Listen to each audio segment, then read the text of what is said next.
Okay, here we go with this week's Torah story, and it's called Parshat Vayechi.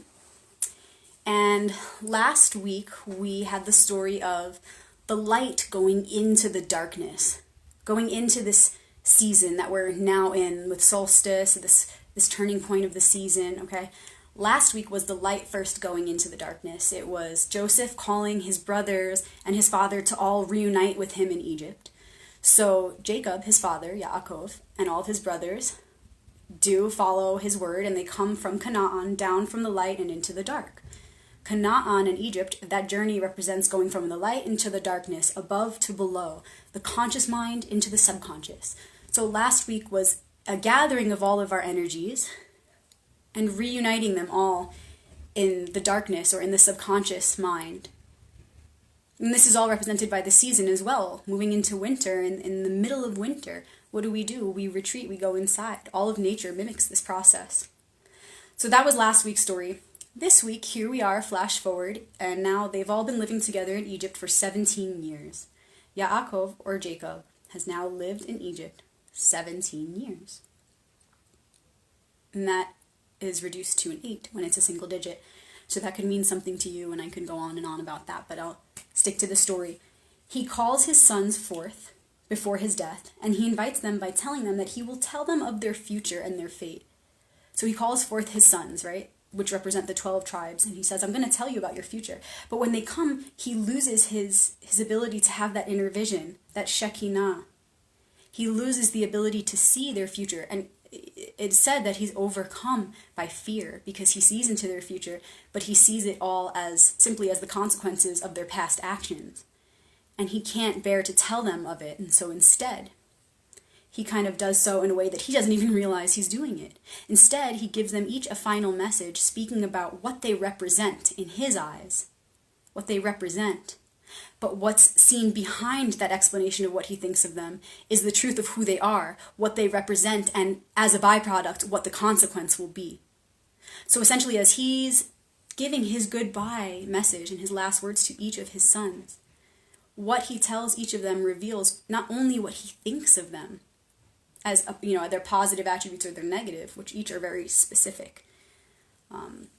But he also, within that, if you look a little deeper, he reveals what the future consequences will be.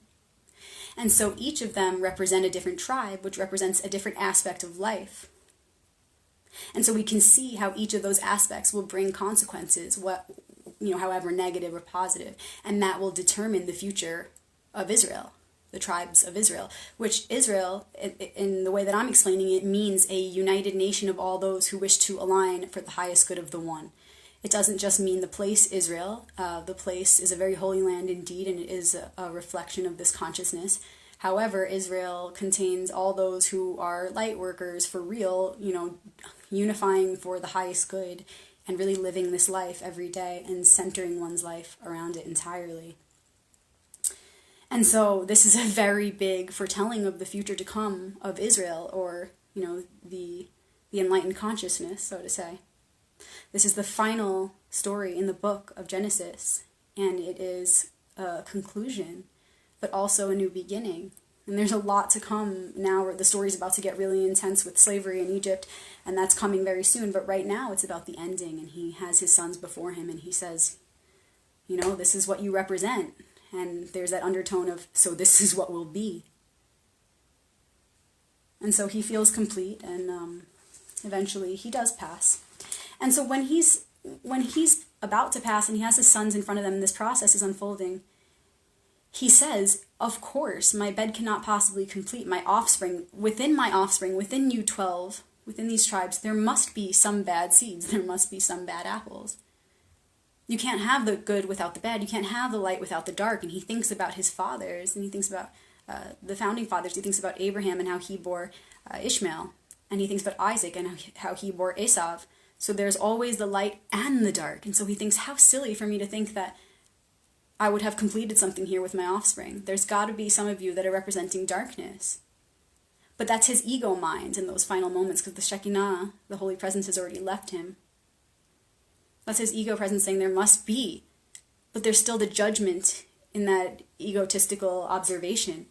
The Shekinah would say, Yes, of course, there will always be that, opposing force, but this is what creates the completion. So know that it's perfect as it is. So we can see that when we look a little bit deeper behind his words of fear and doubt. And so the three fathers who are completed by Yaakov, so Abraham, Isaac, and Jacob. Now Jacob dies, that completes, that's it. The three fathers are now gone. And why are there only three? Why isn't there a fourth founding father? And this is explained in numerology, really. If you look below it, why are there three? Because the two make the third. You can't have one without the other, and we can't have the synthesis without that third, that product of it. And so each of these fathers represents a different aspect of the Holy Trinity. And we can see this reflected in all of nature, within and without. And so Yaakov, who now dies, is the one that represents the two pillars combined, a synthesis of Abraham and Isaac. While Abraham and Isaac represent kindness and self-control, or mercy and severity, the two sides, Jacob represents a marriage of the two. And what will that marriage look like? It's determined by our free will. What will we, how will we synthesize those two worlds? So there are the three. Let's talk about the three. There's the kindness, control, and then beauty, which is the marriage of the two in harmony. Okay? And so with every light comes the dark.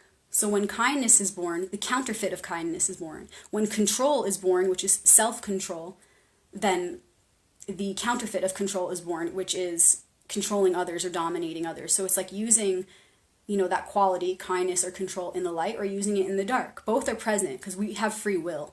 So it's how do we use it? And so we have the potential of being in that third world, combining the two within ourselves and reflecting that in our outside world of, using our kindness rightfully and using control, balance, controlling ourselves and knowing when to do what. Using our kindness for the highest good, and using our control for self-control for the highest good. We can either manifest a world of that combination in the light or in the dark. Perverting kindness, you being the counterfeit of kindness and using it in a manipulative way to control or dominate others. Also, using the counterfeit of control, the spirit of the counterfeit of control. So we can use both of those in the dark, or one in the dark and one in the light, and the combination of how we use those things produces, a spirit of beauty, either a false one or one that is very real and will never die. So I think that this Parsha, this final story of Genesis, is really asking us, how are we embodying these three fathers or these three principles within ourselves? Are we perverting kindness? Are we perverting control? How are we using those things for the highest good of the one? And what world is coming of that? So with this Parsha ends the lives of the three patriarchs. Let's see if there's anything else I have.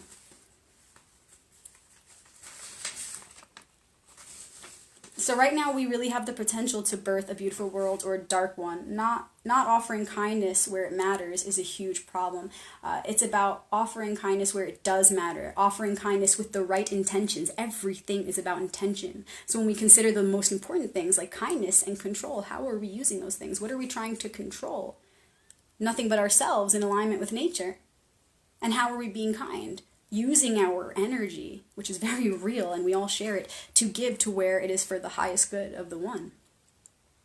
And so that you see a world right now where everybody's trying to dominate everybody and everybody's trying to control each other and everybody else, not themselves. And we see a world where kindness is being used in a perverted way. It says here, I have written this down, that the perversion of kindness is actually klipat chesed, sexual immorality, because a lot of our issues are around the idea that people believe that the be-all and end-all is sex and love, and that's just an expression of what's behind it, which is most important. But unfortunately, we do have the sexual perversion and center of our consciousness that creates a lot of these issues where we use kindness and control in ways to manipulate others sexually or to gain sexual rewards or whatever. And so it's really showing us that the world doesn't have to be that way.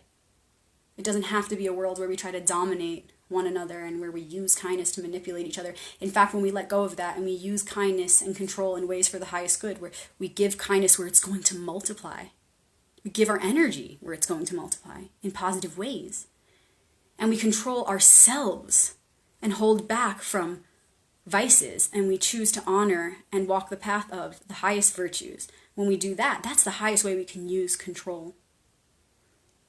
And so when we use that kindness and control in harmony, then we create a world of real, true beauty, beauty that shines from within.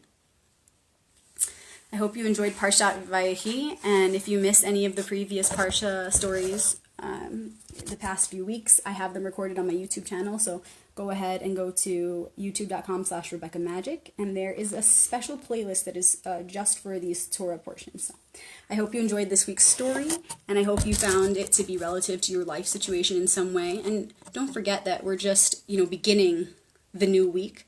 So carry this message with you throughout this week, and you'd be surprised how relevant it really will be. And it can be a guiding post to everything that you move through at this time, which is a very special time, as it's the full moon and an ending, a new beginning, solstice. It's a return of the light. Shabbat Shalom.